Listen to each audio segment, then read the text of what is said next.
So within our community, there are obviously many milestones which can be very expensive, whether it's a bar mitzvah, a wedding, college, yeshiva tuition, and these are things that can be planned of years in advance. For example, parents can set up college accounts for children as soon as they're born. You can set up a 529 account. The advantage is that the money, if used for higher education, which includes college, yeshiva, even a certain amount, up to $10,000 a year for high school, for private school can be used. And the money in those accounts grow tax-free as long as it's used for education.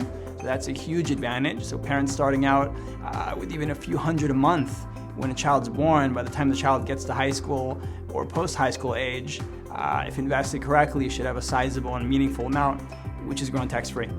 So very important to save for kids, and that's something very easy to do.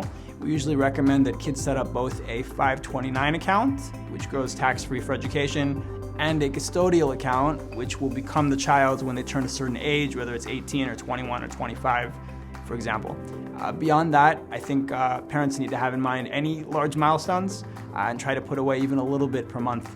We generally save a percentage of our income for tzedakah. We need to be paying ourselves also, whether it's setting aside 10% or 20% of whatever your net income is and putting that on the side and saving.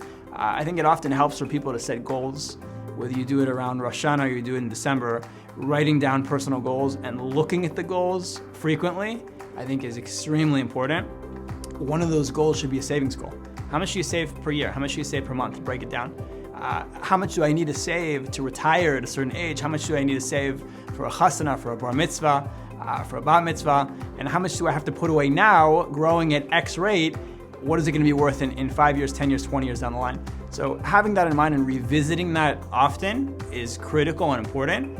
And if you set up the accounts and you start the program, I think 90% of making a plan work is just getting the plan off the ground.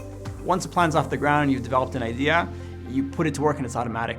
You can automate a lot of these investment strategies. So you come up with a plan, how much you're going to put away per month, where it's going to grow to over time ideally, and you start that automatic investment strategy and you dollar cost average into whatever investment you're planning. That's massively important, and it pays literally dividends over the years and is hugely to people's advantage.